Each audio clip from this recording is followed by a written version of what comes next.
வணக்கம். இந்த வீடியோவில் தமிழ்நாடு கேரளத்துடைய எல்லையில் மலை உச்சியில் இருக்கக்கூடிய மங்களாதேவி கோயில் அப்படின்னு சொல்லப்படக்கூடிய கற்புக்கரசி கண்ணகி தேவியுடைய கோயிலை பற்றி பார்க்க போகிறோம். இந்த கோயிலுடைய சிறப்பு என்ன அப்படின்னு சொன்னோம்னா, வருஷத்துக்கு ஒரே ஒரு நாள் சித்திரை முழு நிலவு நாள் அன்னைக்கு, சித்ரா பௌர்ணமி அன்னைக்கு மட்டும்தான் நம்முடைய அழகர் மதுரையில் கள்ளழகர் என்னைக்கு வைகை ஆற்றுல இறங்குறாரோ அந்த ஒரு நாள் மட்டும்தான் இந்த மலை உச்சியில் தமிழ்நாடு கேரளத்துடைய எல்லையில் இருக்கக்கூடிய கண்ணகி தேவி அம்மன் கோயிலுக்கு போய் சாமி கும்பிடுறதுக்கு அனுமதிப்பாங்க. ஒரு பக்கம் சித்ரா பௌர்ணமி அன்னைக்கு மதுரையே குலுங்கிக்கிட்டு இருந்துச்சுன்னா, மறுபக்கத்தில் நம்ம ஊரில் பிறந்து அவளுக்கு இழைக்கப்பட்ட அநீதியால் இதே மதுரையை எரிச்சு முடிச்சு மாமதுரையிலிருந்து கிளம்பி போய் அந்த மலை மேலே ஏறி நின்ன அந்த கற்பு கரசிய அந்த பெண் தெய்வத்தை கையெடுக்கிறதுக்காக தேனியிலிருந்தும் மற்ற மாவட்டங்களில் இருந்தும் மக்கள் கூட்டம் அலாலையாக கிளம்பி போவாங்க. இந்த கோயில் கிட்டத்தட்ட 2000 வருஷங்கள் பழமையான கோயில் அப்படின்னு சொல்லப்படுது. 1800 2000 வருஷங்கள் பழமையான கோயிலாக இருக்கலாம் அப்படிங்கிறாங்க. சிலப்பதிகாரம் எழுதப்பட்டது 2ஆம் நூற்றாண்டுகள், அதாவது பொது ஊழிக்காலம் 100 200 வருஷத்துக்குள்ள இந்த சிலப்பதிகாரம் எழுதப்பட்டது அப்படின்னு சொல்லும்போது, இந்த சிலப்பதிகாரத்தை இளங்கோவடிகள் எழுதினாரு. தமிழ் காப்பியமாக 5 பெருங்காப்பியங்கள்ல ஒன்னாக இந்த சிலப்பதிகாரத்தை இளங்கோவடிகள் எழுதினாரு அப்படின்னு சொன்னா, இளங்கோவடிகளுடைய அண்ணனாக இருந்த சேரன் செங்குட்டுவன் தான் இப்ப நம்ம பார்க்கக்கூடிய இந்த கண்ணகி தேவி அம்மனுக்கு இந்த மலை மேல வேண்டி விரும்பி இந்த அருமையான கோயிலை கட்டினாரு. அப்படி கோயில் கட்டினாரு அப்படின்னு சொல்லும்போது, இமயமலையில இருந்து கல்லெடுத்து கொண்டு வந்து வடபுல வீரர்களை எல்லாம் வென்றெடுத்து இமயமலையில கல்லெடுத்து கங்கையில நீராட்டி அதிலிருந்து வடிச்செடுத்த சிற்பமாக இந்த கோயில்ல கண்ணகி தேவிய 1800 2000 வருஷங்களுக்கு முன்னால அந்த சேரன் செங்குட்டுவன் சொல்லக்கூடிய மன்னனானவன் நிலைநிறுத்தி கொடுத்தான். சேரன் செங்குட்டுவனும் இளங்கோவடிகளும் இந்த கண்ணகி தேவி மேல பாண்டி நாட்டை விட்டு பாண்டிய நாட்டை எரிச்சிட்டு இப்படி சேர நாடு நோக்கி இந்த மலை தேசம் நோக்கி வந்த அந்த கண்ணகியுடைய கதையானது எப்படி இவங்க 2 பேருக்கும் தெரிய வந்துச்சு, அந்த தேவி மேல அந்த கற்பு கரசி மேல அவங்களுக்கு ஏற்பட்ட பக்தியால சாதாரண கல்லால இந்த தெய்வத்தை வடிக்க கூடாதுன்னு இமயமலை போய் கல் சுமந்து வந்து மன்னனானவன் இப்படி ஒரு தெய்வத்தை வடிச்சு வச்சிருக்கிறாரு அப்படின்னு சொன்னா, கண்ணகி தேவிய இவங்களுக்கு அறிமுகப்படுத்தினது யாரு அப்படிங்கிற கேள்வியானது நமக்கு வரும். மலைவேங்கை நறுநிழலின் வள்ளி போல்வீர் மனம் நடுங்க முளை இழந்து வந்து நின்றீர் யாவிரோ அப்படின்னு சிலப்பதிகாரத்தில் சொல்லப்படுது. மலைவேங்கை மரத்துடைய நிழலுக்கு கீழே முருகனை மணந்த வள்ளி தேவி போல வந்து நிற்கிறீங்களே, எங்களுடைய மனமெல்லாம் நடுங்கக்கூடிய அளவில் உங்களுடைய முளையை இழந்து வந்து நிற்கிறீங்க, நீங்க யாரு அப்படின்னு சொல்லி மதுரையை எரிச்சு 14 நாள் நடையா நடந்து வந்து இப்ப நம்ம சொல்லக்கூடிய தமிழக கேரள எல்லை பகுதியில் நிற்கக்கூடிய நம்முடைய தேவி கண்ணகி தேவியை பார்த்து அந்த காலத்துல அவ வந்து சேர்ந்த பகுதியில் இருந்த பழங்குடியின மக்கள் எல்லாரும் வந்து தேவியை பார்த்து இப்படி ஒரு கேள்வி கேட்டாங்களாம். சோழ தேசத்துல சரியான பணக்கார வீட்டுல காவிரி பூம்பட்டினத்துல பிறந்த இந்த தேவியானவள் தன்னுடைய வாழ்க்கை ஓட்டத்துல கோவலனை மணந்து மாதவி கிட்ட கோவலனை பறிகொடுத்து மீண்டும் கணவனை மீட்டெடுத்து மதுரைக்கு வியாபாரம் செஞ்சு பிழைச்சி கிடக்கலாம்னு சொல்லி மதுரை கிழக்கு வாசல் வழியாக நுழைஞ்சு அதுக்கப்புறமா அவளுக்கு இழைக்கப்பட்ட அந்த அநீதியால மேற்கு வாசல் வழியாக நடந்து போய் வைகை நதிக்கரையுடைய தென்கரையை பிடிச்சி அப்படியே நடந்தே வந்து 14 நாள் தள்ளி சுருளியாறு பாயக்கூடிய இந்த மலைப்பகுதிக்கு வந்து வண்ணாத்திப்பாறை அப்படின்னு சொல்லப்படக்கூடிய அந்த பாறை மேல ஏறி நிற்கும் போதுதான் இந்த பழங்குடியின மக்கள் எல்லாம் வந்து தேவியே இப்படி ஒரு கோலத்துல வந்து நிக்கிறா அப்படின்னு சொல்லி கேட்டதாக சொல்லப்படுது. 14 நாட்கள் நடையா நடந்து வந்தா, மதுரையவே எரிச்சு வந்தா, தன்னுடைய ஒரு முளைய புடுங்கி எரிஞ்சு வந்தா, அரண்மனையில அவளுடைய முளையை திருகி அவள் பிச்சு எரிஞ்சா அப்படின்னு சொன்னான்னா அவ எப்படிப்பட்ட ஒரு கோபத்துல மதுரையை எரிச்சா அப்படின்னு நம்ம புரிஞ்சுக்கிறோம். நெடுஞ்செழிய பாண்டிய மன்னன் தீர விசாரிக்காம கோவலனுக்கு மரண தண்டனையை நிறைவேற்றுறான். அவங்கிட்ட நியாயம் கேட்கறதுக்காக தன்னுடைய கால் சிலம்பை ஏந்திக்கிட்டு அந்த அரண்மனை வாசல்ல வந்து நிக்கிறாளே, வந்திருக்கக்கூடிய பெண்ணானவள் கொற்றவை தேவியா அப்படின்னு தெரியல, பிடாரியோ அப்படின்னு தெரியல, பத்ரகாளியோ அப்படின்னு தெரியல, துர்கா தேவியோன்னு தெரியல. ஆனா உள்ளத்துல மிக பெருஞ்சினத்தோட வந்து ஒரு தேவியானவள் கால் சிலம்போட நம்முடைய அரண்மனை முன்னால நிக்கிறா அப்படின்னு சொல்லி ஓடோடி போய் பயந்து போய் வாயிற்காவலன் நெடுஞ்செழிய பாண்டிய மன்னன் கிட்ட சொன்னானே, அந்த சினங்கொண்ட தேவிதான் தன்னுடைய கால் சிலம்ப உடைச்சு முத்து பரல்களை எதிர்பார்த்து நின்ற பாண்டிய மன்னனிடத்திலே மாணிக்க பரல்களை தெரிக்க விட்டு தப்பு செஞ்சு என் புருஷனை கொண்டு விட்டையே அப்படின்னு சொல்லி நீதி கேட்டு நிற்கும் போது நெடுஞ்செழியன் அந்த இடத்திலேயே தப்பான தீர்ப்பு கொடுத்து விட்டமே அப்படின்னு சரிஞ்சு விழுகிறான். அவனோடே சேர்ந்து கோப்பெருந்தேவி அவனுடைய தேவியானவள் மன்னனோடே சேர்ந்து அந்த இடத்திலேயே மாண்டு போகிறா. ஆனாலும் அந்த கோபமானது, அவளுக்கு இருந்த அந்த அக்னி ஆவேசமானது இந்த மதுரையவே எரிச்சு போடணும் அப்படின்னு சொல்லி தனக்கு நிகழ்ந்த அந்த அநீதி தன்னுடைய மார்பையே பிச்சு அந்த அரண்மனையில எரிஞ்சு இந்த மதுரையே எரியட்டும்னு சொல்லி அந்த தேவியானவள் கிளம்பி வந்தாலே, அவள்தான் இன்னைக்கு மலைவேங்கை நறுநிழல்ல வள்ளியம்மா போல நிற்கக்கூடிய தேவி. பொன்சை கொல்லன் தன் சொல் கேட்ட யானோ அரசன் யானே கல்வன், மண்பதை காக்கும் தென்புலம் காவல் என் முதல் பிழைத்தது கெடுகவென் ஆயுளென அந்த நெடுஞ்செழிய பாண்டிய மன்னன் அந்த நீதியை காக்க முடியாம தப்பு செஞ்சிட்டமே அப்படின்னு சொல்லி மாண்டு விழுந்தானே. ஒரு ஆடி மாசத்துல வெள்ளிக்கிழமையில கிருத்திகை நட்சத்திரத்துல கிருஷ்ணாஷ்டமியில மதியத்துக்கும் சாயங்காலத்துக்கும் நடுப்பட்ட வேளையில இப்படி மதுரையை எரிச்சிட்டு நம்முடைய தேவியானவள் கிளம்பி நேரா வந்து சேர்ந்த இடமானது இன்னைக்கு நம்ம பார்க்கக்கூடிய இந்த கோயில் இருக்கக்கூடிய பகுதி. மதுரைக்குள்ள நுழையும் போதே கவுந்தியடிகள் காட்டி கொடுத்துட்டு போன மாதரி அப்படின்னு சொல்லப்படக்கூடிய அந்த ஆயர்குலத்து பொண்ணுகிட்ட அடைக்கலமாக தங்கி இருந்து காலையில சாப்பிட்டு முடிச்சு அந்த சிலம்ப மட்டும் வித்துட்டு வந்தா நம்ம வாழ்க்கையே மாறி போகும் அப்படின்னு சொல்லி ஆசாசையாக கிளப்பி அனுப்பினாலே தன்னுடைய கணவனை, அந்த கண்ணகி தேவியுடைய கணவனானவன் காலை பொழுதுல போகிறான். அந்த பொற்கொள்ளன் சொன்ன பொய்யால அன்னைக்கு மதிய வேளையிலேயே அவனுடைய உயிரானது பறிக்கப்படுது. இந்த செய்தி கேட்டு அப்படியாக ஓடி வந்து மதுரையை எரிச்ச கையோட இந்த தேவியானவள் கற்புக்கரசி கிளம்பி வந்து நம்ம சொல்லக்கூடிய வண்ணாத்திப்பாறை மேல நின்னா, சுருளிமலை ஓரமாக வண்ணாத்திப்பாறையில் நின்னா அப்படின்னு சொல்லும் போது இங்கதான் ஒரு முக்கியமான விஷயம் நடந்திருக்கு. சிலப்பதிகாரம் படிச்ச எத்தனையோ பேருக்கு இந்த தகவல் தெரியாமலும் இருக்கலாம். கோவலன் இறந்து போனான் அப்படின்னு சொல்லி கோவலனை தேடி கண்ணகி தேவி வந்து பார்க்கும்போது அவனுடைய ஆத்மன் இந்த தேவி வந்து பார்க்கிற வரைக்கும் அங்கேயே மாண்டு போன கோவலன் பக்கத்திலேயே நின்னுச்சான். அந்த தேவியை பார்த்ததுக்கு அப்புறமாகத்தான் விண்ணுலகத்துக்கு கிளம்பி போச்சான். மதுரையை ஒரு பக்கத்தில் கண்ணகி தேவி எரிக்கும் போது மதுரையுடைய காவல் தெய்வமாக இருந்த தேவி இவளை வந்து சமாதானப்படுத்துது. நீ எரிப்ப அப்படிங்கிறது எழுதப்பட்டிருக்கு, அதே மாதிரி உன்னுடைய கணவனை மறுபடியும் நீ சேருவ அப்படின்னு சொல்லப்பட்டிருக்கு. இன்னையில இருந்து 14வது நாளில் உன்னுடைய கணவன் கோவலனோடே போய் நீ சேருவ அப்படின்னு வாக்கு கொடுத்து மதுரையை காவல் காத்த அந்த தெய்வமானது தேவி அனுப்பி வச்சுச்சாம். அப்படியாக அவ கிளம்பி போய் இந்த வண்ணாத்திப்பாறைங்கிறமே இது உண்மையான பேரு வண்ணாத்திப்பாறை கிடையாது, விண்ணேற்றிப்பாறை அப்படிங்கிறாங்க.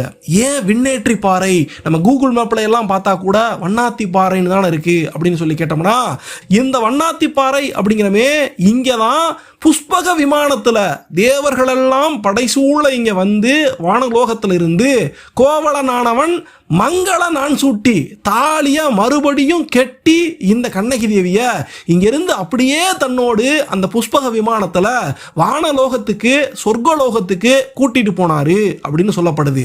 அதனாலதான் அமங்கள தேவியாக கணவனை இழந்திருக்கக்கூடிய கண்ணகி தேவி எந்த காலத்திலும் அமங்கலமாக இருக்க மாட்டா, மங்கள தேவியாகவே மாறி போவா. அப்படிங்கிறதுனாலதான் புஷ்பக விமானத்துல பூமிக்கே இறங்கி வந்து மங்கள நான் சூட்டி இந்த தேவி தேவியை தன்னோடே கோவலனானவன் சொர்க்கத்துக்கு கூட்டிட்டு போனாரு. அப்படி மண்ணுலகத்திலிருந்து விண்ணுலகத்துக்கு விண்ணேற்றி விட்ட பாறையாக இது இருக்கிறதுனால இந்த பாறைக்கு விண்ணேற்றி பாறை அப்படிங்கிற பேர் தான் பொருத்தமான பேரு, வண்ணாத்தி பாறை கிடையாது அப்படின்னு ஒரு கருத்தானது சொல்லப்படுது. இந்த விண்ணேற்றி பாறையிலிருந்து விண்ணுலகம் நோக்கி கண்ணகி போறதுக்கு முன்னால அவ சொன்ன விஷயங்களை எல்லாம் கேட்டுத்தான் அவளை தெய்வமாக நினைச்சு இந்த பழங்குடியின மக்கள், அந்த மலை குறவர்கள் எல்லாரும் சேர்ந்து இந்த தேவிய பள்ளியர் பழங்குடி மக்கள் அப்படின்னு கூட சொல்றாங்க.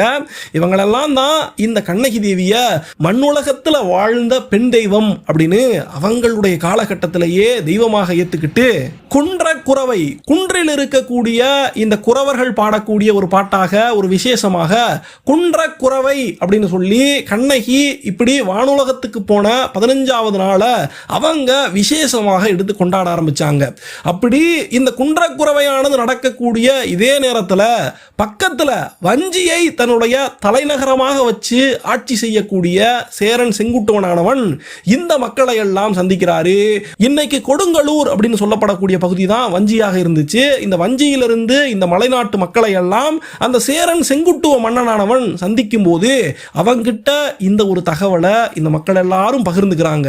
வந்து போனது சாதாரண தேவி கிடையாது, பாண்டி நாட்டு மதுரையை எரிச்சு முடிச்சு இங்க வந்த ஒரு பெண் தெய்வத்தை கண்ணார கண்டஞ்சாமி அப்படின்னு சொல்லி இந்த மலைக்குறவர்கள் எல்லாம் சொல்லும் போது அவங்க சொன்ன அந்த விஷயத்தெல்லாம் கேட்டுத்தான் சேரன் செங்குட்டுவனுடைய மனைவியானவள் பத்தினி தெய்வத்துக்கு இங்க ஒரு கோயில் எழுப்பணும் அப்படின்னு சொல்லும் போது அதன் பேரில தான் வடபுல வீரர்களை எல்லாம் வென்றெடுத்து இமயமலையிலிருந்து கல்லெடுத்து வந்து இங்க 2000 வருஷங்களுக்கு முன்னால சேரன் செங்குட்டுவனானவன் இப்படி ஒரு கோயிலை உருவாக்குனாரு அப்படின்னு இந்த கோயிலுடைய வரலாற இவ்வளவு தூரத்துக்கு நம்ம தெள்ள தெளிவாக பார்த்துட்டோம்.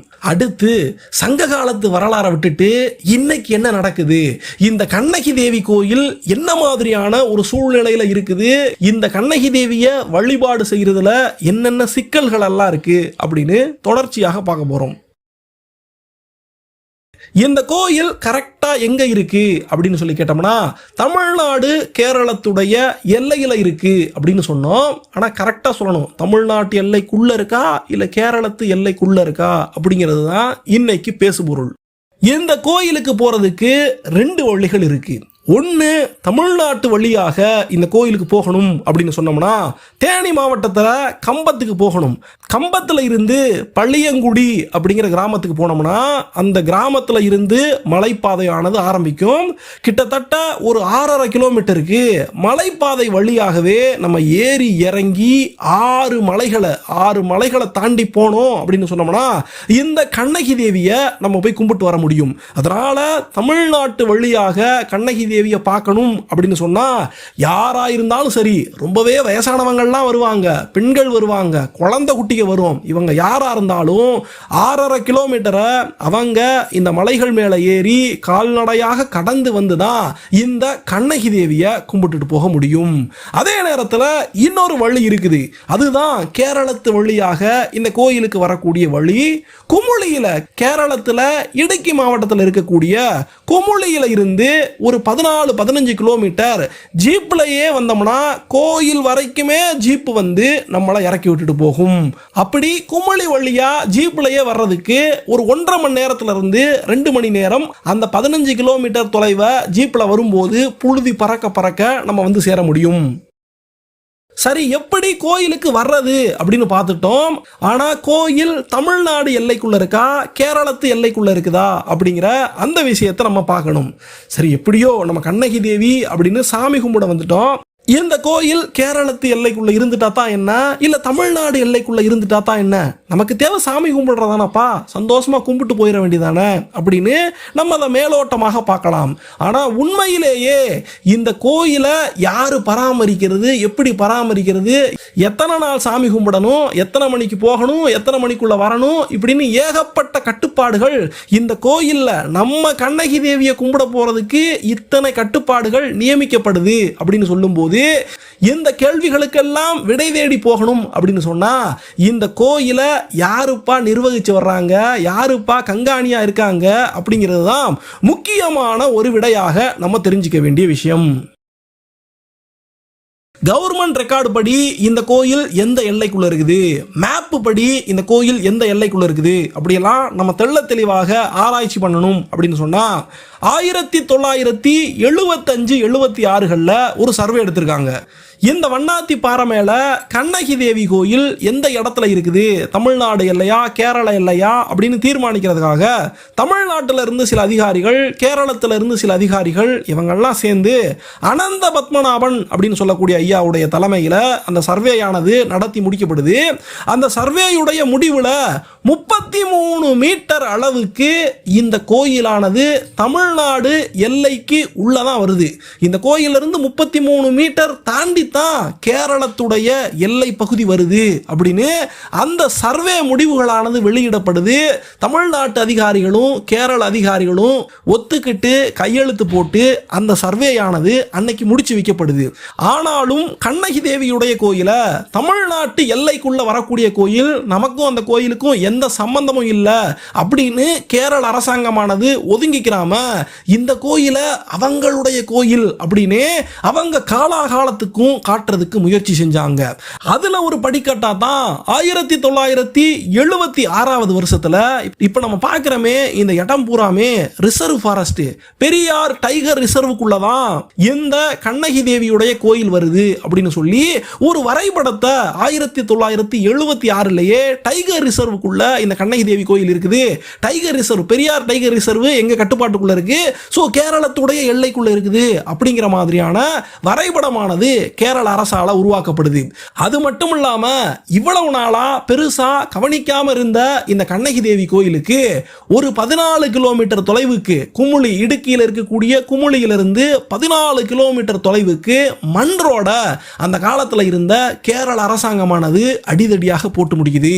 ஆனா 1975லேயே சர்வே முடிஞ்சு நம்ம நாட்டு எல்லைக்குள்ள இருக்குது அப்படின்னு தெரிஞ்சாலும் நம்ம பக்கத்துல இருந்து, தமிழகத்தின் பக்கத்துல இருந்து ஒரு சாலையானது கோயிலுக்கு போட்டு தமிழ்நாட்டில் இருந்து ஒரு 6-7 கிலோமீட்டர் தூரத்திலேயே இந்த கோயிலுக்கு போறதுக்கான சாலை வசதி அமைக்கிறதுல அன்னைக்கு ஒரு சுணக்கம் ஏற்பட்டு போனதுனால கேரள அரசாங்கம் அடிதடியாக இப்படி ஒரு சாலையை போட்டு யாரெல்லாம் போகணுமோ, அது தமிழ்நாட்டுக்காரங்களோ கேரளத்துக்காரங்களோ குமளி வழியாகவே வந்துட்டு போங்க எங்க கண்ணகியம்மன் கோயில் அப்படின்னு அவங்க அன்னையில இருந்து உரிமை கொண்டாட ஆரம்பிச்சிட்டாங்க. நம்ம மக்கள் எல்லாரும் முடிஞ்ச வரைக்கும் 6 மலையை தாண்டி 6.5 கிலோமீட்டர் போய் சாமியை நடந்தே கும்பிட்டு வந்தாலும் சில பேர் நடக்க முடியாதவங்க குமுளி வழியாக போய் கும்பிடக்கூடிய அந்த வழக்கத்தையும், தமிழ்நாட்டு மக்களே குமுளி வழியாக போய் கும்பிடக்கூடிய அந்த வழக்கத்தையும், ஜீப்ல போய் கும்பிடக்கூடிய வழக்கத்தை ஏற்படுத்திக்கிட்டாங்க. இப்படியாக நாட்கள் உருண்டோடும் போது கேரளத்தில் இருந்து இன்னொரு விஷயமும் செய்யப்பட்டிருக்கு. அது என்னன்னா, கண்ணகிக்கு மட்டுமே இருந்த அந்த கோயிலுக்குள்ள ஒரு பிள்ளையாரை கொண்டு வந்து வைக்கிறாங்க, ஒரு துர்காதேவியுடைய சிலையை கொண்டு வந்து இவங்க வைக்கிறாங்க. அப்படி வைக்கும் போது நம்ம நாட்டில இருந்து ஒரு 28 பேர் கிளம்பி போய் கண்ணகி தேவியுடைய கோயிலுக்குள்ள எப்படி துர்காதேவியையும் விநாயகரையும் கொண்டு வந்து வைப்பீங்க அப்படின்னு அவங்க கிட்ட சண்டை வளர்க்க போகும்போது அந்த நேரத்தில் இவங்கெல்லாம் பெரியார் புலிகள் காப்பகத்துக்குள்ள வந்து மரவட்ட வந்தாங்க அப்படின்னு மலையாள அரசாங்கமானது அன்னைக்கு கோர்ட்ல ஒரு கேஸ் போடுது. அவங்களுடைய ஆட்சி பகுதிக்குள்ள இடுக்கி பீர்மேடுல இருக்கக்கூடிய நீதிமன்றத்துக்கு இந்த கேஸ் ஆனது விசாரணைக்கு வருது. அப்போ கண்ணகி தேவி கோயில் இருக்கிறதுனால தான் இவங்கெல்லாம் உள்ள வரைக்கும் வந்துட்டு போறாங்க, தமிழ்நாடுடைய எல்லை அப்படின்னு அவங்க நிரூபிக்க பார்க்குறாங்க. தமிழ்நாடுடைய எல்லைக்குள்ளதான நாங்கள் இருக்கோம் அப்படின்னு தமிழ்காரங்க வர்றாங்க அப்படின்னு சொல்லும் விதமாக கண்ணகி தேவியுடைய சிலையுடைய ஒரு பாகத்தை ஆதாரமாக கொண்டு போய் இடுக்கி பீர்மேடு நீதிமன்றத்தில் அந்த கேரள போலீஸானது கொண்டு போய் ஆதாரமாக காட்டுச்சு அப்படின்னு சொல்றாங்க. அப்படி கொண்டு போன கண்ணகியுடைய அந்த சிலையுடைய ஒரு பாகம் இப்ப வரைக்கும் எங்க இருக்கு அப்படிங்கிற தகவலானது தமிழ்நாட்டு மக்களுக்கு தெரியாது. இப்போ இந்த விஷயத்தை கேட்கும் போதே நமக்கு அப்படியே உடம்பெல்லாம் நடுங்கும். ஏன்னு சொல்லி கேட்டோம்னா, சேரன் செங்குட்டுவன் 2000 வருஷங்களுக்கு முன்னால மேலே போய் இமயமலையில சண்டையெல்லாம் போட்டு கல்லெடுத்து வந்து அந்த ஒற்றை கல்லால இப்படி தேவிக்கு ஒரு சிலை செஞ்சான் அப்படின்னு சொன்னா, அதுல ஒரு பாகத்தை கொண்டு போய் இடுக்கியில பீர்மேடு நீதிமன்றத்தில் வச்சுட்டாங்க அப்படின்னு சொன்னா, கண்ணகியம்மனுடைய சிலை, அந்த புராதன சிலையானது உடைஞ்சு போச்சா? இப்ப நம்ம பார்க்கக்கூடிய சிலையானது கண்ணகியம்மனுடைய சிலை இல்லையா அப்படிங்கிற கேள்வியானது நமக்கு வரும். இன்னைக்கு கோயிலில் போய் பார்த்தோம்னா நம்மளால் கும்பிடப்படக்கூடியது தேவியுடைய சிலையானது 3 பாகங்களாக உடைபட்டு அதில் தலைப்பாகமானது ஒரு இடத்துல இருக்குது. அந்த கதைக்கு வருவோம். நடுவில் இருக்கக்கூடிய அந்த நடுப்பகுதியானது பீர்மேடு நீதிமன்றத்துக்கு கொண்டு போய் என்ன ஆச்சுன்னு தெரியல. கீழே இருக்கக்கூடிய அவளுடைய பாதம், அவளுடைய கால்கள் இருக்கக்கூடிய பகுதி மட்டும்தான் இன்னைக்கு கோயில் இருக்குது. அதுக்கு தான் ஐம்பொன்னால ஒரு கவசத்தை போட்டுட்டு சந்தனத்தாலையும் மஞ்சளாலையும் தேவி மாதிரியான ஒரு முகத்தை செஞ்சு வச்சுக்கிட்டு கண்ணகி தேவி கண்ணகி தேவின்னு சொல்லி நம்ம இத்தனை வருஷமாக கும்பிட்டு வந்துகிட்டு இருக்கக்கூடிய அந்த அவல நிலை தான் இன்னைக்கு கண்ணகி தேவி கோயில்ல இருக்குது. அப்படி வேற என்னெல்லாம் நடந்துச்சு, எப்படி இந்த தேவியுடைய சிலையெல்லாம் உடைஞ்சு போச்சு, இந்த தேவியுடைய சிலைக்கு எப்ப இருந்து வழிபாடு நடந்துச்சு, எப்ப வழிபாடானது விட்டு போச்சு, மறுபடியும் எப்படி இவளுடைய வழிபாட்டு முறையானது மீட்டெடுக்கப்பட்டுச்சு அப்படிங்கிற தகவலை எல்லாம் நம்ம கண்டிப்பாக தெரிஞ்சுக்கிறணும்.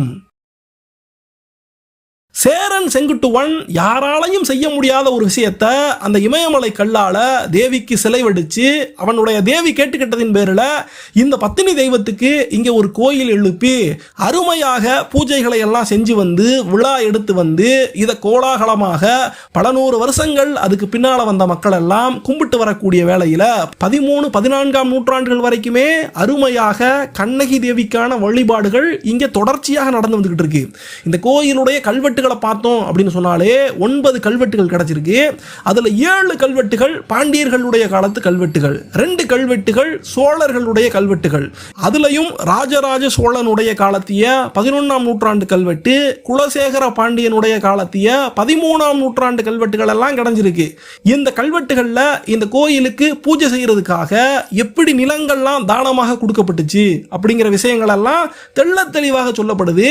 சில கல்வெட்டுகள்ல இங்க இருக்கக்கூடிய தேவியை ஸ்ரீ பூரணி அப்படின்னு கூப்பிட்டுருக்காங்க. பூரணகிரி நாச்சியார் அப்படியெல்லாம் சொல்லி இந்த கண்ணகி தேவி மங்கள தேவியை அவங்கெல்லாம் கும்பிட்டு வரக்கூடிய அந்த சூழ்நிலையானது 13-14ஆம் நூற்றாண்டுகள் வரைக்கும் இருக்குது. அப்படி இருக்கும்போது பல காலங்கள் கழிச்சு இங்கே போய் சாமி கும்பிடக்கூடிய அந்த வழிமுறையானது எப்படியோ தடுத்து நிப்பாட்டப்பட்டுருச்சு அப்படிங்கிறாங்க. 1945 வருஷத்துல ஒரு பேராசிரியர் கரந்தை தமிழ் சங்கம் அப்படின்னு சொல்லப்படக்கூடிய தஞ்சாவூர்ல இருந்த கரந்தை புலவர் கல்லூரியில் இருக்கக்கூடிய ஒரு பேராசிரியரானவர் காவிரி பூம்பட்டினத்தை தேடி போகணும் அப்படின்னு முடிவெடுக்கிறாரு. சிலப்பதிகாரத்தை சின்ன வயசுலேயே படிச்சு முடிச்சு சிலப்பதிகாரத்தின் மேல ஈடுபாடு இருந்த அந்த பேராசிரியரானவர் 1945 காவிரி பூம்பட்டினத்தை சிலப்பதிகாரத்தில் சொல்லப்பட்ட அந்த பகுதிகளை எல்லாம் நான் கண்டுபிடிக்கணும், பார்க்கணும், இது ஒரு சாதாரணமான கதை கிடையாது, உண்மையான வரலாறு அப்படின்னு நிரூபிக்க போறேன்னு சொல்லிட்டு மாயவரத்துக்கு பக்கமா, இப்ப மயிலாடுதுறைன்னு சொல்றமே அந்த மாயவரத்துக்கு பக்கமா வாடகை சைக்கிள் எடுத்துக்கிட்டு பல நாட்கள் அங்க சுத்தி திரிஞ்சு வந்திருக்காரு. இங்க பக்கத்துல தானே காவிரி பூம்பட்டினம் இருக்கணும், எங்க இருக்கு அப்படின்னு விசாரிக்க ஆரம்பிக்கிறாரு. எத்தனையோ மக்கள் கிட்ட, வயசானவங்க கிட்ட, எத்தனையோ வரலாற்று ஆய்வாளர்கள் எல்லாரையும் தேடி பிடிச்சி கேட்கிறாரு, யாருக்குமே தெரியல. இப்படி பல நாட்களாக அவர் வாடகை சைக்கிள்லயே சுத்தி சுத்தி தேடி வரும்போது கடைசியாக பட்டணம் அப்படிங்கிற ஊரானது அவர் கேள்விப்படுறாரு. இந்த பட்டணத்துல நிறைய வீடுகள் எல்லாம் இல்லாம குன்றி போய் ஒரு கடலோரமாக இருக்கக்கூடிய அந்த பட்டணம் கிராமத்துக்கு அவர் போகும்போது இதுதான் காவிரி பூம்பட்டினமாக இருக்கணும் அப்படின்னு அவர் புரிஞ்சுக்கிறாரு.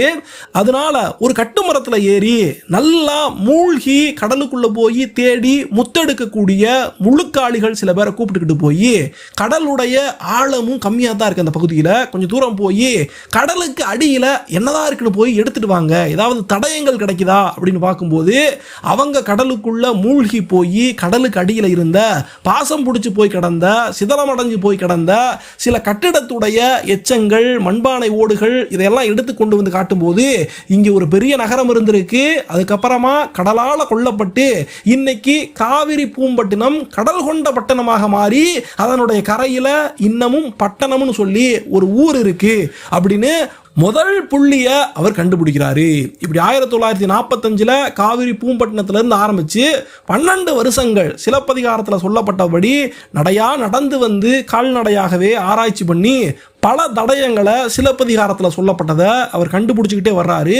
12 வருஷங்கள் கழிச்சு தான் 1957 தான் மதுரைக்கே வந்து சேர்றாரு. காவிரி பூம்பட்டினத்திலிருந்து மதுரைக்கு வர்றாரு.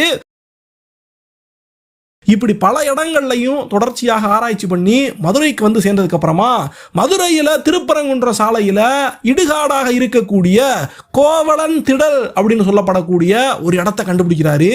அதுக்கப்புறமா மதுரையில வடக்கு வாசல்ல இருக்கக்கூடிய செல்லத்தம்மன் கோயிலுக்கு வந்து அங்க கோயில் வாங்கி இருக்கக்கூடிய கண்ணகி தேவியை பத்தி கேள்விப்படுறாரு. அங்க தகவலை எல்லாம் சேகரிக்கிறாரு. அதுக்கப்புறமா கண்ணகி தேவி பயணப்பட்ட அதே பாதையில வைகையுடைய தென்கரையை பிடிச்சு 14 நாட்கள் அவன் நடையா நடந்து போனாலே அப்படி மதுரையுடைய மேற்கு பகுதியில் தொடர்ச்சியாக இவரும் நடந்து சுருளிமலை தொடருக்கு வந்து சேர்றாரு. சிலப்பதிகாரத்தில் நெடுவேள் குன்றம் அப்படின்னு சொல்லி இந்த பகுதியை சொல்லியிருப்பாங்க. அந்த சுருளிமலை தொடரை வந்து அவர் அடைகிறாரு. அங்க அடைஞ்சதுக்கு அப்புறமா இந்த கம்பம் பள்ளத்தாக்கில் இருந்த நிறைய பேர் கூட சேர்ந்து இங்கே கண்ணகியை பத்தின தகவல்களை எல்லாம் சேகரிக்கிறாரு. அந்த கம்பம் பள்ளத்தாக்கில் வருச நாட்டு காட்டு பிரதேசத்துக்குள்ள இவர் சுத்தி வரும்போது அந்த வருச நாட்டு மலை அடிவாரத்தில் நிறைய தகவல்களை சேகரிக்கிறாரு. அப்ப கீழக்கூடலூர்ல ஒரு கோயில்ல ஒரு கல்வெட்டு கிடைக்குது. அந்த கல்வெட்டானது 14ஆம் நூற்றாண்டு கல்வெட்டு. அதுல மங்களதேவி கோயில் பூஜை பண்றதுக்கு தான நிலங்களை கொடுத்ததை பத்தின விஷயங்கள், அதுபோக மாதரியோடு சேர்ந்து இந்த மங்களாதேவி நடந்து வந்த விஷயங்கள், இது எல்லாமே அந்த 14ஆம் நூற்றாண்டு கல்வெட்டுகள்ல சொல்லப்படுது. மாதரின்னு சொல்லக்கூடியவங்க யாரு? மதுரைக்குள்ள நம்முடைய தேவி கண்ணகி தேவி வரும்போது அவங்களுக்கு அடைக்கலம் கொடுத்த அந்த ஆயர் குலத்து பெண். அவங்களும் தேவி இந்த மதுரையை எரிக்கும் போது அவங்களோடைய தொடர்ச்சியாக நடந்து வந்தாங்களாம். இந்த விஷயங்கள் எல்லாம் சொல்றதை வச்சு பார்க்கும் போதும் அதுபோக சிலப்பதிகாரத்தில் மங்கள மடந்தை அப்படின்னு சொல்லி நம்முடைய கண்ணகி தேவியை சொல்லுவாங்க. அந்த மங்கள மடந்தையத்தான் மங்களாதேவி மங்களதேவி கோயில் அப்படின்னு சொல்லி மக்கள் கும்பிட்டு வந்திருக்காங்க அப்படின்னு ஊர்ஜிதப்படுத்திக்கிட்டு நம்முடைய கரந்தை தமிழ் சங்கத்துடைய பேராசிரியராக இருந்த கோவிந்தராசன் ஐயா அவர்கள் தொடர்ச்சியாக தன்னுடைய ஆராய்ச்சி ஆரம்பிக்கிறாரு. அப்படி 1963 வருஷத்துல நவம்பர் 17ஆம் தேதியில கோரை புற்கள் எல்லாம் ஒரு 8 அடி உயரத்துக்கு அடர்ந்திருக்கக்கூடிய அந்த மலை உச்சிக்கு, அந்த நெடுவேள் குன்றத்தினுடைய உச்சிக்கு, அந்த வண்ணாத்தி பாறைன்னு சொல்லப்படக்கூடிய விண்ணேற்றி பாறையினுடைய உச்சிக்கு வந்து சேர்றாரு. அங்க வந்து சேரும்போது ஒரு 200 அடி பக்கத்துக்கு ஓரளவுக்கு சதுர வடிவத்தில் இருக்கக்கூடிய கருங்கற்களால் கட்டப்பட்ட இந்த கண்ணகி தேவியுடைய கோயிலை பார்க்கிறாரு. யானையெல்லாம் உள்ள வந்து கோயிலை சேதப்படுத்திடாம இருக்கணும் அப்படின்னு ரொம்பவே கவனமாக இந்த கோயிலை கட்டியிருக்காங்க. ஆனாலும் புதர் மண்டி கிடந்த 4 கற்படை கோயில்களை அவர் பார்க்கிறாரு. செடி கொடிகள் எல்லாம் சூழ்ந்து போய் செதஞ்சு போய் இந்த கோயிலுக்குள்ள அப்படியே கிடக்கும் போது இதுல கோயிலுக்குள்ள உட்பகுதியில எல்லாம் வேரும் விழுந்து போய் மழை நீரெல்லாம் சூழ்ந்து போய் இருக்கக்கூடிய இந்த பகுதிகளை எல்லாம் பார்க்கிறாரு. இந்த கோயிலுடைய கிழக்கு பகுதியில ஒரு அழகான படிக்கட்டு இருக்கிறத பார்க்கிறாரு. அதுக்கு முன்னால அரைகுறையாக கட்டி முடிக்கப்பட்ட குத்து கற்களோடு இருக்கக்கூடிய கோயில் வாயில பார்க்கிறாரு. இப்ப இவர் வந்து சேர்ந்த கண்ணகி கோட்டத்துடைய வெளியில ஒரு சிறு சுனை இருக்கிறத பார்க்கிறாரு. இதோட சேர்ந்து 2 காட்டு வேங்கை மரத்தையும் பார்க்கிறாரு. இப்படி சிலப்பதிகாரத்தில் சொல்லப்பட்ட பல விஷயங்கள் அப்படியே அவருடைய கண்ணுக்கு முன்னால நிக்குது. அந்த பழங்குடியின மக்களை தவிர மற்ற எல்லா விஷயங்களும் இங்க இருக்கிறத அப்படியே நம்முடைய கோவிந்தராசன் ஐயா அவர்கள் பேராசிரியர் பார்த்து இந்த கோயிலுடைய கருவறைக்குள்ள இருக்கக்கூடிய 2 அடி உயரம் மட்டுமே இருந்த அந்த சின்ன சிலையை போய் பார்க்கிறாரு. அந்த சிலை அப்பவே 3 துண்டுகளாக உடைஞ்சிருந்துச்சாம். தலைப்பகுதி ஒன்று, நடுப்பகுதி ஒன்று. இப்ப கோயில் இருக்கக்கூடிய அந்த பாத பகுதி, அந்த கால் பகுதி மட்டும் இப்படியாக அந்த சிலையை அவர் பார்க்கிறாரு. 2 கைகள் மட்டுமே கொண்ட தேவியாக இருக்கிறாங்க. 4 கைகள் எல்லாம் இருந்துச்சு அப்படின்னு சொன்னா இது மற்ற தெய்வங்களுடைய வடிவம் அப்படின்னு சொல்லி நம்ம எடுத்துக்கலாம். ஆனா மானிட பெண்ணாக இந்த கண்ணகி தேவி வந்து இருந்ததுனால 2 கைகளோடு கூடிய சிலையாக அது இருந்துச்சு. தன்னுடைய இடது காலை பீடத்து மேல மடக்கி வச்சும் வலது காலை ஊன்றியும் அந்த பெண் சிலை இருந்துச்சுன்னு சொல்றாரு. தலையில மற்ற பெருந்தெய்வங்கள் மாதிரியான எந்த கிரீடமெல்லாம் இல்ல, விரிந்த கூந்தலோடு தான் அந்த சிலையானது கோபத்தோடு கூடிய முகத்தோடு காட்சி கொடுத்துச்சாம். இது போக அந்த சிலையுடைய இடது மார்பு கொஞ்சம் சிறுசா வேற இருந்திருக்கு. கண்ணகி தேவி அவளுடைய ஒரு மார்பை அங்க மதுரையில அரண்மனையில பிச்சு எரிஞ்சிட்டு வந்தா பாத்தீங்களா. இப்படி எல்லா விஷயங்களும் ஒத்து போகும்போது இதுதான் இமயமலையில இருந்து சேரன் செங்குட்டுவன் கொண்டு வந்து வச்ச அந்த கண்ணகியுடைய சிலையாக இருக்குமோ, அதை ஊர்ஜிதப்படுத்தணுமே அப்படின்னு சொல்லி பெங்களூருக்கு இந்த சிலையுடைய தலைப்பகுதியை மட்டும் எடுத்து அனுப்புறாரு. அங்கிருந்து IITல இருந்தெல்லாம் நிறைய ஆராய்ச்சிகள்லாம் எல்லாம் பண்ணி இந்த சிலை செய்யப்பட்ட கல்லானது வண்ணாத்திப்பாறையோ இல்ல சுத்தி இருக்கக்கூடிய இடங்கள்ல இருந்தோ எடுக்கப்பட்ட கல் கிடையாது. இது பல வருஷங்கள் பழமையான கல்லு, அதுவும் இமயமலை பகுதியில் இருந்து கிடைக்கக்கூடிய கல்லு அப்படின்னு அவங்க ஊர்ஜிதப்படுத்தும் போது இந்த விஷயத்தை எல்லாம் கொண்டு வந்துதான் 1965 கண்ணகி தேவி, நம்முடைய கண்ணகி தேவியுடைய கோயிலானது இங்கதான் இருக்குது அப்படின்னு தமிழ் சமூகத்துக்கு இந்த ஐயா தெரியப்படுத்தினாரு அப்படின்னு ஒரு கருத்து சொல்லப்படுது. 17 வருஷங்கள் கடுமையாக ஆராய்ச்சி பண்ணி இத்தனை விஷயங்களையும் மறைஞ்சு போன விஷயங்களை எல்லாம் கொண்டு வந்து நமக்கு இந்த ஐயா கொடுத்துருக்காரு அப்படின்னு நம்ம ஒரு பக்கம் சந்தோஷப்பட்டோம் அப்படின்னு சொன்னோம்னா, இன்னைக்கு அவர் கண்டுபிடிச்ச அவருடைய ஆராய்ச்சியால 17 வருஷங்கள் அவர் உழைச்ச உழைப்புக்கான அந்த கண்ணகி தேவியுடைய கோயிலே நம்முடைய பராமரிப்புக்கு கீழே இல்லாம கேரளத்துடைய பராமரிப்புக்கு கீழே போயிருச்சு. அங்க ஒரு திருவிழா நடத்தணும், அங்க போய் சாமி கும்பிடணும் அப்படின்னா கூட கேரள அரசுடைய அனுமதியையும் நம்ம வாங்கினா தான் செய்ய முடியும், நம்மளா நினைச்சா கூட செய்ய முடியாது அப்படிங்கிற ஒரு நிலைமைக்கு தள்ளப்பட்டுட்டோம். அது மட்டும் இல்லாம அந்த தலைப்பகுதியை, கண்ணகியுடைய தலைப்பகுதியை இந்த பேராசிரியர் கோவிந்தராசன் எடுத்து வந்தாரு. அந்த தலைப்பகுதியானது தமிழக அரசாங்கத்துக்கிட்ட அன்னைக்கு ஒப்படைக்கப்பட்டுச்சாம். இன்னைக்கு வரைக்கும் அந்த கண்ணகியுடைய தலைப்பகுதி எங்க போச்சு அப்படிங்கிற விஷயத்தை தமிழக அரசானது யாருக்கும் தெரியப்படுத்தாமலே வச்சிருக்காங்க.